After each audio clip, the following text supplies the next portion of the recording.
حضرت سالم رضی اللہ تعالیٰ عنہ، عجیب ان کا واقعہ ہے، صحابی رسول ہے۔ حضور علیہ الصلاۃ والسلام ابھی مکہ مکرمہ میں تھے، تو مدینہ منورہ میں ایک یہودی ان کو بیچنے کے لیے لایا۔ چھوٹے سے بچے ہیں، چھوٹے سے، گلے میں صافہ کپڑا ڈالا ہوا، اور مدینہ کی گلیوں میں آواز لگا رہا ہے، غلام آزا، غلام بیچنا ہے، کسی نے لینا ہو تو لے لو۔ اب یہ رو رہے ہیں مدینہ کی گلیوں میں، پاؤں میں جوتی نہیں ہے۔ ایک خاتون نوجوان بچی تھی، اس کو رحم آ گیا، آخر یہ کسی ماں کے دل کا ٹکڑا تو ہے نا، ہیں جی، تو چلو مجھے ضرورت تو نہیں ہے غلام کی، میں ہی خرید لیتی ہوں۔ اس نے آواز دی بھی لے آؤ۔ سالم چھوٹے سے بچے ہیں، دیکھا کہ بس ایک وہ چھوٹا سا کرتا سا پہنا ہوا ہے، پاؤں سے بھی ننگے ہیں، رو رہے ہیں، تو کہا جی جتنے میں بھی بیچنا ہے مجھے دے دو۔ خرید لیا، خرید کے نہلایا دھلایا، روٹی کھانا جو بھی اس کو کھلایا، وہ اپنے ساتھ رکھا۔ اللہ کی شان، اس خاتون کی شادی ہو گئی مکہ مکرمہ۔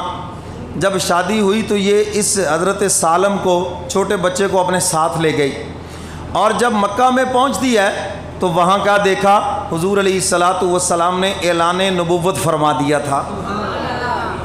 اب اللہ کی شان، وہ خاتون مسلمان ہوئی اور بطور خدمت کے حضور کی خدمت میں ان کو پیش کر دیا، یا رسول اللہ صلی اللہ علیہ وسلم، یہ میرا غلام ہے، میں آپ کو دیتی ہوں، آپ کے پاس کچھ چھوٹا بچہ نہیں ہے آپ کی خدمت کرنے کے لیے، آپ کے بچے تو وفات پا گئے، تو آپ اس کو اپنے پاس رکھ لیں اور یہ آپ کی خدمت کرے گا، یہ آپ کا غلام ہے۔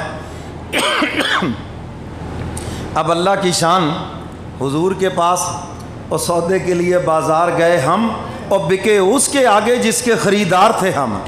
کبھی کبھی ایسے بھی ہو جاتا ہے۔ اب اللہ کی شان، حضور علیہ الصلاۃ والسلام پہ قرآن نازل ہوتا، جتنی آیتیں نازل ہوتی حضور حضرت سالم کو یاد کرا دیتے۔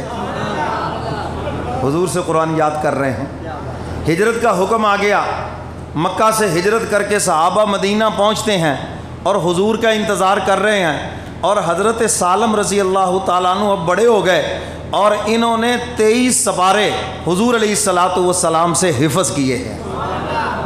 کیا وہ شاگرد ہے جن کے استاد میرے کملی والے پیغمبر ہیں۔ اس لیے میں کہا کرتا ہوں، کبھی جب اللہ آپ کو لے جائے مدینہ منورہ، سب کہو آمین۔ اصحاب صفہ کے چبوترے پہ کبھی 2 منٹ کے لیے اس تصور سے بیٹھنا کہ میں بھی حضور کا شاگرد ہوں، کیونکہ حضور وہاں بیٹھ کر صحابہ کو پڑھایا کرتے تھے، وہاں بیٹھ کر مسئلے بتایا کرتے تھے۔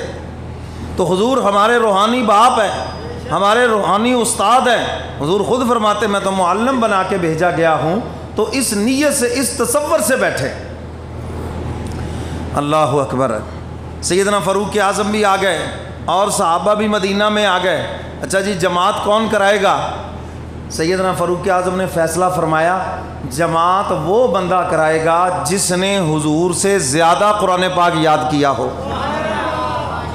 اب عمر میں تو سیدنا فاروق اعظم بڑے ہیں، عمر میں اور صحابہ بھی بڑے ہیں، اور حضرت سالم رضی اللہ تعالیٰ عنہ تو 17 سال کے ہیں، ابھی صرف بالغ ہی ہوئے ہیں، اتنی چھوٹی عمر ہے، لیکن انہوں نے سب سے زیادہ 23 سپارے حضور علیہ الصلاۃ والسلام سے حفظ کیے ہیں۔ اب یہ اٹھ کے کھڑے ہو گئے، انہوں نے کہا جی سب سے زیادہ قرآن تو میں نے حضور سے یاد کیا۔ کتنا یاد کیا؟ 23 سپارے۔ اور کھڑے ہوئے جی 5 سپارے، 2 سپارے، 1 سپارہ میں نے حضور سے یاد کیا۔ فرمایا اچھا 23 سپارے تم نے یاد کیے ہیں، تو حضور کے آنے تک مدینہ منورہ میں نمازوں کی امامت تم کرواؤ گے۔ وہی بچے تھے جو مدینہ کی گلیوں میں روتے پھرتے تھے ہیں، اور قرآن نے دیکھو کیسی شان دی کہ مدینہ کا پہلا امام بنا دیا۔ اللہ ہم کو بھی لے جائے مدینہ۔